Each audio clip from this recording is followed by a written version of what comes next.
जय हिंद दोस्तों, स्वागत है आप सभी का अपना यूट्यूब चैनल पर। दोस्तों, बिहार एसएससी इंटर स्तरीय एग्जाम 2024 की तैयारी को मजबूत बनाने के लिए हम दो प्लेटफॉर्म बुक का टेस्ट सीरीज 2 लेकर आ गए हैं। तो दोस्तों, आज ये दूसरा सेट देखेंगे जो पहले एक करवा चुके हैं। तो दोस्तों, इसमें देखेंगे साले टॉप लेवल का प्रश्न जो क्वेश्चन बैंक रहने वाले हैं। 2011 से लेकर 2022 तक जितना भी प्रश्न पूछे हैं ये सारे प्रश्न देखेंगे। ये बिहार एसएससी द्वारा आयोजित सभी परीक्षाओं के लिए हेतु महत्वपूर्ण पुस्तक है। ये जो है रुक्मिणी प्रकाशन का बुक से। तो दोस्तों, इसमें टोटल सेट हम देखेंगे 12 सेट। तो आज हम सेट नंबर टेस्ट सीरीज 2 लेकर आ गए हैं। तो चलिए चलते हैं अपने प्रश्न और पूरा डिस्कस के साथ प्रश्न देखेंगे। कुल 150 प्रश्न इस सेट नंबर 2 में देखेंगे। तो चलिए चलते हैं अपने प्रश्न और। तो ये दोस्तों टेस्ट सीरीज 2 है। तो दोस्तों, आपसे रिक्वेस्ट है कि यह वीडियो शुरू से अंत तक जरूर देखें बिना स्किप के साथ, और अपने दोस्तों के साथ शेयर करना ना भूलें। वीडियो अच्छा लगता है जरूर लाइक कीजिए। अगर हमारे चैनल पर पहली बार विजिट किए तो प्लीज़ सब्सक्राइब करना ना भूलें। तो दोस्तों, इसका PDF लेना चाहते हैं तो हमारे टेलीग्राम से जुड़िए, जिसका लिंक नीचे दिया गया है। चलिए पहला प्रश्न को और बढ़ते हैं। तो पहला प्रश्न है कि खनवा का युद्ध डैश और राणा संगा के बीच लड़ा गया था। तो खनवा का युद्ध किसके बीच लड़ा गया?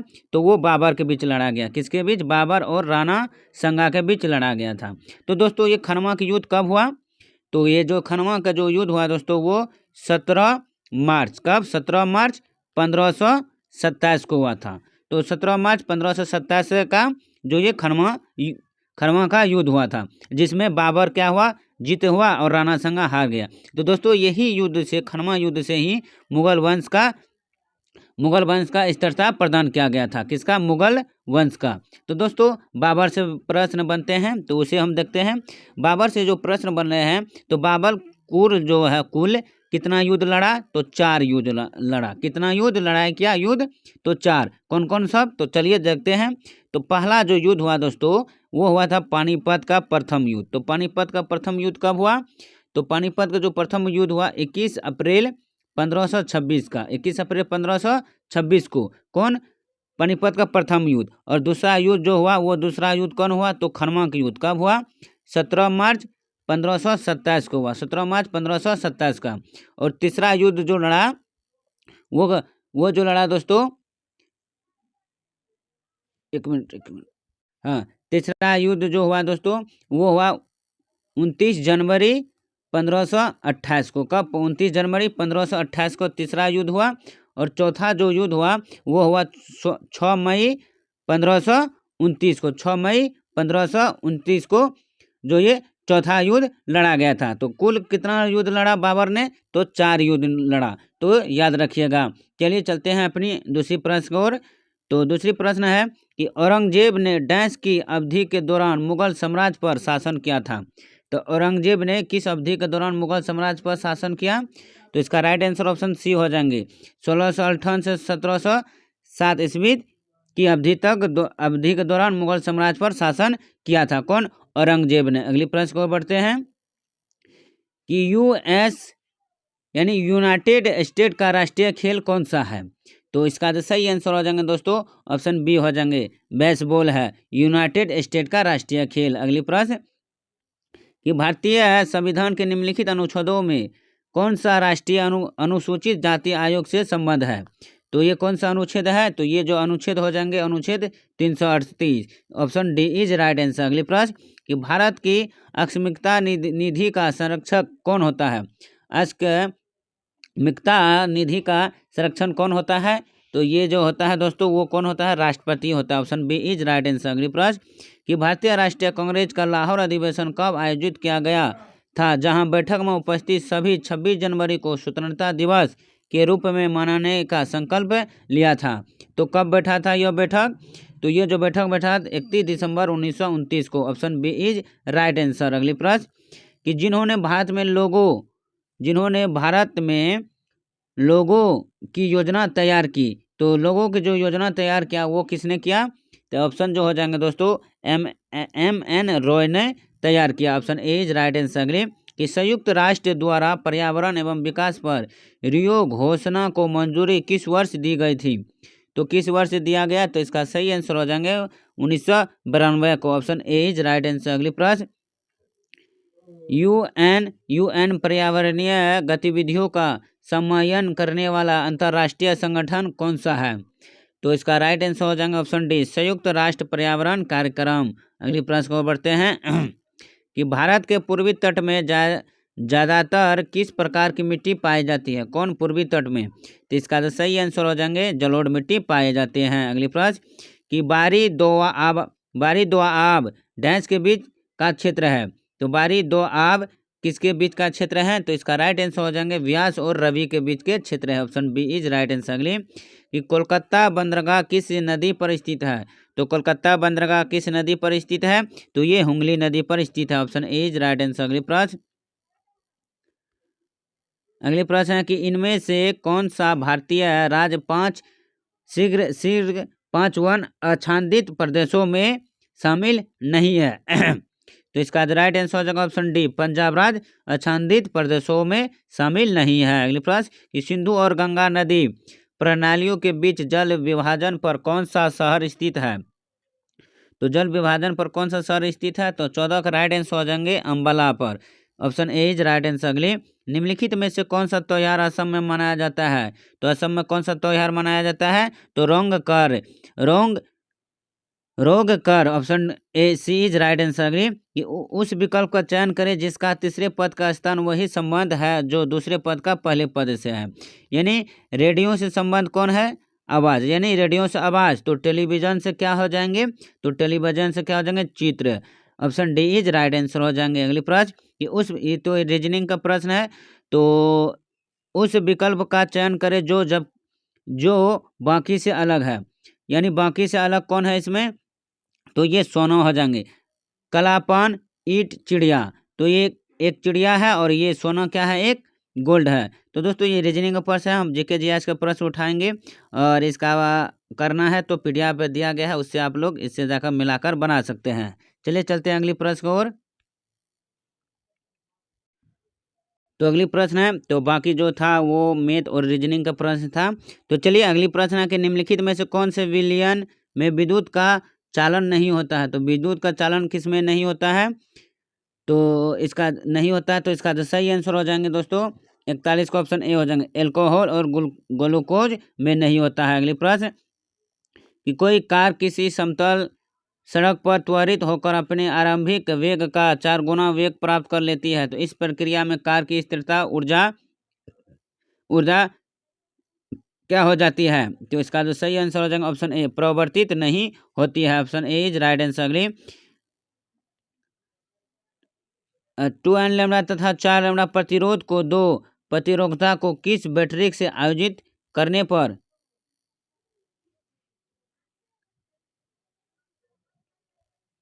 तो अगली प्रश्न हेलो हाँ, तो इसका सही आंसर हो जाएंगे दोस्तों ऑप्शन बी हो जाएंगे, श्रेणी क्रम में संयोजित हो तो इनसे समान धारा प्रभावित होगी। तो option B is right answer. अगली कि ब्रॉडबैंड एक उच्च क्षमता संरक्षण प्रौद्योगिकी का उपयोग किस कारण कर रही है? तो इसका तो सही आंसर हो जाएगा ऑप्शन ए हो जाएगा, आवृत्ति का व्यापक श्रेणी। अगली प्रश्न कि किसी वस्तु पर किया गया कार्य निम्न में से किस पर निर्भर नहीं करता है? तो इसका तो सही आंसर हो जाएगा ऑप्शन बी, वस्तु के द्रव्यमान पर निर्भर नहीं करते हैं। अगली प्रश्न निम्नलिखित में से कौन सा उपकरण विद्युत चुंबकीय प्रेरण की घटना पर आधारित है? तो इसका सही आंसर हो जाएगा ऑप्शन डी, जनरेटर पर आधारित है। अगली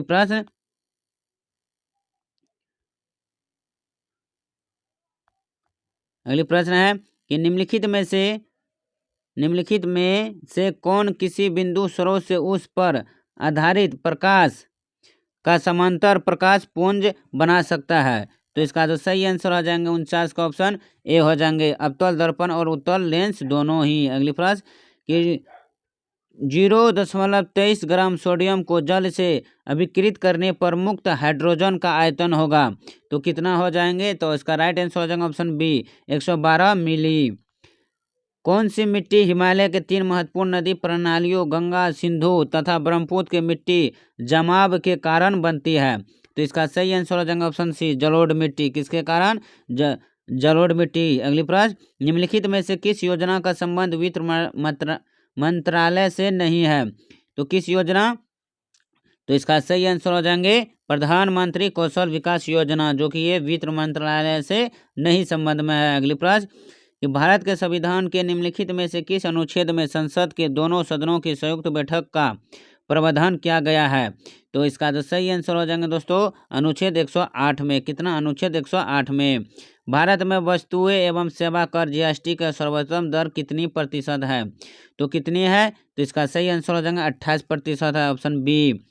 किसी राज्य का राज्यपाल किसके प्रसाद अपना पद धारण करता है? तो प्रसाद पर अपना पद धारण करता है। तो इसका सही आंसर हो जाएंगे ऑप्शन डी, भारत के राष्ट्रपति। अगली प्रश्न नकटी डैम पंछी अभयारण्य बिहार के किस राज्य में है? तो नकटी डैम पंछी अभयारण्य बिहार के किस राज्य में है? तो ये राज्य में हो जाएंगे जमुई राज्य में, ऑप्शन बी। बिहार विधानसभा के प्रथम उपाध्यक्ष कौन थे? तो इसका जो सही आंसर हो जाएंगे सल्तन का श्री अब्दुल बारी थे। अगली प्रश्न क्रांतिकारी संगठन आजाद दस्ता का गठन निम्न में से किसके द्वारा किया गया था? आजाद दस्ता का गठन, तो इसका तो सही आंसर हो जाएंगे जयप्रकाश नारायण के द्वारा गठन किया गया था। अगली प्रश्न निम्नलिखित में से कौन सा राष्ट्र बिम्स्टेक संगठन का सदस्य नहीं है? तो इसका तो सही आंसर हो जाएंगे ऑप्शन डी, मालदीव। अगली प्रश्न प्रधानमंत्री मुद्रा योजना की शिशु योजना के तहत अनुमन्य ऋण की अधिकतम राशि कितनी है? तो इसका जो सही आंसर हो जाएगा ऑप्शन बी, 50,000 है। अगली प्रश्न कि देश के सर्वोत्तम नागरिक पुरस्कार पद्म पुरस्कार की शुरुआत निम्नलिखित में से किस वर्ष में की गई थी? पद्म पुरस्कार की शुरुआत दोस्तों किस वर्ष की गई थी? तो इसका सही आंसर हो जाएगा ऑप्शन सी, 1954 में। कब? 1954 में। अगली प्रश्न निम्नलिखित में से किसने इन कस्टडी उपन्यास लिखा है? तो इसका तो सही आंसर हो जाएगा ऑप्शन डी, अनीता देसाई ने। अगली प्रश्न प्रख्यात संगीतकार अरविंद पारिख निम्नलिखित में से किस वाद्य यंत्र से संबंधित है? तो इसका जो राइट आंसर हो जाएंगे दोस्तों 63 का ऑप्शन ए हो जाएंगे, सितार से संबंधित है। अगली निम्नलिखित में से किस राजवंश के शासनकाल को भारतीय इतिहास का स्वर्ण काल कहा जाता है? तो इसका राइट आंसर हो जाएगा ऑप्शन सी, गुप्त वंश का। किसका? गुप्त वंश का कहा जाता है स्वर्ण काल। अगली कि वित्त विधेयक को प्रस्तुत करने के कितने दिनों के भीतर संसद द्वारा पारित किया जाना होता है? तो इसका जो सही आंसर हो जाएंगे ऑप्शन ए हो जाएंगे 75। 2011 की जनगणना के अनुसार भारत की साक्षरता दर कितनी है? 2011 की जनगणना के अनुसार तो 74.04% है। अगली कि कृष्ण राज सागर बांध को किस नदी पर बनाया गया है? तो किस नदी पर? तो इसका राइट आंसर हो जाएंगे कावेरी नदी पर बनाया गया है, ऑप्शन ए। लाइफ ऑफ पाई नामक उपन्यास की लेखक लेखिका निम्नलिखित में से कौन है? तो इसका जो सही आंसर हो जाएंगे दोस्तों ऑप्शन बी, 68 का ऑप्शन डी हो जाएंगे, यान मार्टेल। अगले भारत की संप्रभुता एकता और अखंडता को बनाए रखना और उसकी रक्षा करना डैश है। तो इसका राइट जो आंसर हो जाएंगे दोस्तों 69 का ऑप्शन डी, मौलिक कर्तव्य होते हैं। अगली कि लॉर्ड चैम्सफोर्ड ने 1919 में जलियांवाला बाग की घटना की जांच के लिए किस समिति का गठन किया था?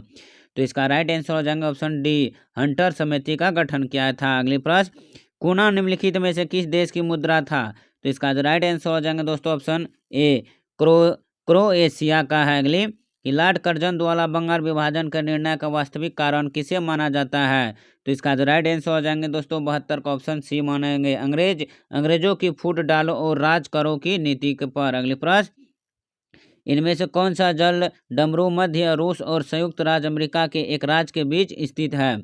तो इसका सही आंसर हो जाएगा ऑप्शन डी, बेरिंग जल डमरू मध्य। अगली प्रश्न है कि द्वीप समूह टिएरा डेल फुआएगो किस महाद्वीप में स्थित है? तो इसका जो राइट आंसर हो जाएंगे 74 का ऑप्शन सी हो जाएंगे, दक्षिण अमेरिका में है। अगली प्रश्न कि अफ्रीकी देश घना की राजधानी कहाँ है? अफ्रीकी देश घना की राजधानी कहाँ है? तो इसका सही आंसर हो जाएंगे ऑप्शन ए, असमारा। अगली प्रश्न कि मंगोलिया देश निम्नलिखित में से किस महाद्वीप में स्थित है? मंगोलिया देश, तो इसका सही आंसर हो जाएगा ऑप्शन सी, एशिया महाद्वीप में स्थित है। अगली प्रश्न बिहार पंचायत राज अधिनियम कब पारित किया गया था? तो इसका जो सही आंसर हो जाएंगे दोस्तों ऑप्शन डी हो जाएंगे, 2006 में पारित किया गया था। अगली प्रश्न कि काम के बदले अनाज कार्यक्रम किस पंचवर्षीय योजना में प्रारंभ किया गया था? काम के बदले अनाज। तो इसका जो राइट आंसर हो जाएंगे ऑप्शन बी, 5वीं पंचवर्षीय योजना में प्रारंभ किया गया था। अगली प्रश्न कि अखिल भारतीय बाघ अनुमान 2022 नामक रिपोर्ट के अनुसार सर्वाधिक बाघों की जनसंख्या वाला राज्य कौन सा बना है? तो इसका जो सही आंसर हो जाएंगे वो मध्य प्रदेश राज्य बना है। Option C is right answer. अगली कि आईसीसी पुरुष एक दिवसीय क्रिकेट विश्व कप 2023 की मेजबानी कौन सा देश करेगा? आईसीसी पुरुष एक दिवसीय क्रिकेट विश्व कप। तो इसका जो राइट आंसर हो जाएगा सी का ऑप्शन ए, भारत देश करेगा। अगली प्रश्न, बिहारी पुरस्कार किस क्षेत्र से संबंधित है? तो इसका जो सही आंसर हो जाएंगे साहित्य के क्षेत्र से संबंधित है बिहारी पुरस्कार। कौन सा राज्य महिला एशियाई चैंपियंस ट्रॉफी 2023 की मेजबानी करने के लिए तैयार है? कौन सा राज्य? तो इसका सही आंसर हो जाएंगे झारखंड राज्य। Option A is right answer. अगले प्रश्न के साथ विकर्स साइज रंकी रेड्डी और चिराग शेट्टी किस खेल से संबंधित है? तो इसका जो राइट आंसर हो जाएंगे 83 का ऑप्शन ए, बैडमिंटन से संबंधित है। अगली है कि विश्व खुशहाली रिपोर्ट 2023 में भारत का स्थान क्या है? तो इसका जो राइट आंसर हो जाएंगे दोस्तों ऑप्शन डी, 126 का स्थान पर है। अगली प्रश्न कि एक जिला एक उत्पाद किस केंद्रीय मंत्रिमंडल द्वारा प्रारंभ किया गया है? तो इसका जो सही आंसर हो जाएंगे दोस्तों ऑप्शन ए हो जाएंगे ग्रामीण विकास मंत्रालय के द्वारा। अगली प्रश्न है, तो ये मैथ का प्रश्न हो गया। अगली प्रश्न है कि निम्नलिखित विकल्पों में से कौन सा उपधातुओं का गुणधर्म है? तो इसका राइट आंसर हो जाएगा ऑप्शन बी, अर्धचालक है। अगली प्रश्न है कि किन कार्बनिक यौगिकों के नाम में प्रत्यय अल जुड़ा होता है? तो इसका जो राइट आंसर हो जाएगा ऑप्शन बी, एल्डिहाइड में जुड़ा हुआ है अल नम। अगली प्रश्न कि निम्नलिखित में से किस तत्व के लवण प्रायः नीले रंग के होते हैं? तो किस तत्व का? इसका राइट आंसर हो जाएगा ऑप्शन डी, Cu तत्व का। अगली प्रश्न, नींबू के रस का pH मान लगभग कितना होता है? तो इसका राइट आंसर हो जाएंगे 7। अगली प्रश्न कि मिश्रण का निर्माण किस प्रकार के तत्वों के सहयोग से होता है? तो मिश्रण का निर्माण, तो इसका राइट आंसर हो जाएगा ऑप्शन डी, ठोस द्रव एवं गैस के। अगली प्रश्न कि 0.02 ग्राम अणुओं हाइड्रोजन का एनटीपी पर आयतन होगा तो कितना मिली होगा? तो इसका राइट आंसर होगा तो ऑप्शन सी, 448 मिलीमीटर। अगली कि रासायनिक परिवर्तन के साथ होते हैं। तो रासायनिक परिवर्तन के साथ क्या होते हैं? उपयुक्त सभी, एक प्रकार नए प्रकार के पदार्थ का निर्माण, निकिया के एथेनॉलिप के में परिवर्तन और पदार्थ के रासायनिक गुणों में परिवर्तन। आवर्त सारणी में किसी तत्व की स्थिति उसमें मौजूद डैश की संख्या से निर्धारित होती है। तो इसका सही आंसर हो जाएंगे दोस्तों ऑप्शन डी हो जाएंगे, प्रोटॉन की संख्या पर निर्धारित होती है। अगले कि निम्नलिखित में से कौन सा रोग मच्छरों द्वारा फैलता है? मच्छरों द्वारा कौन सा रोग फैलता है? तो ये रोग होता है फाइलेरिया। अगली प्रश्न, यदि मेढक टिड्डे को खा जाए तो ऊर्जा हस्तांतरण किस दिशा में होगा? तो इसका सही आंसर हो जाएंगे ऑप्शन सी हो जाएंगे, प्राथमिक उपभोक्ता से द्वितीयक उपभोक्ता की दिशा में। अगले कि छुई मुई का पौधा किस कुल का सदस्य है? छुई मुई का पौधा किस कुल का सदस्य है? इसका राइट आंसर हो जाएंगे ऑप्शन सी, मीमोसेसी से। मीमोसेसी से के कुल सदस्य है। अगली प्रश्न कि पेप्टिक वर्ण के जीवाणु का पता लगाने वाले वैज्ञानिक नाम क्या था? तो इसका जो राइट आंसर वैज्ञानिक नाम था, तो इसका राइट आंसर हो जाएगा ऑप्शन डी, ए बी, यानी रॉबिन वारेन और बेरी मार्शल, जो ये पेप्टिक वर्ण के जीवाणु का पता लगाने वाले वैज्ञानिक का नाम था। अगली प्रश्न कि किसी परितंत्र में अपघटक है, तो किस परितंत्र में अपघटक है? तो ऑप्शन हो जाएंगे बी, जैव पदार्थ को अकार्बनिक रूप में बदल देते हैं। अगली प्रश्न की केब रोग का दूसरा नाम है, तो केब रोग का दूसरा नाम क्या है? तो ऑप्शन हो जाएंगे डी, रेटिकुलो एंडोथेलियोसिस। तो option D is right answer. अगली कि हेपेटाइटिस ई के विषाणु किसके द्वारा हस्तांतरित होते हैं? तो ऑप्शन हो जाएंगे इसका बी हो जाएंगे, जल द्वारा। अगली प्रश्न, तो अगली प्रश्न है, तो चलिए दोस्तों आज के लिए बस इतना ही। जो इसमें जितना भी प्रश्न बने हैं जीके जी आज का वो प्रश्न किया है। और आगे जो प्रश्न रहने वाला है मैथ और रीजनिंग का, वो पीडीएफ में दिया गया है, पीडीएफ लिंक जुड़िए, उससे आप लोग देख करके बना सकते हैं। चलिए आज के लिए बस इतना ही। सेट सीरीज 2 के साथ फिर मिलता हूँ सेट 3 के साथ। तब तक के लिए धन्यवाद। अगर वीडियो अच्छे लगे तो ज़रूर लाइक कीजिए और दोस्तों के साथ शेयर करना ना भूलें।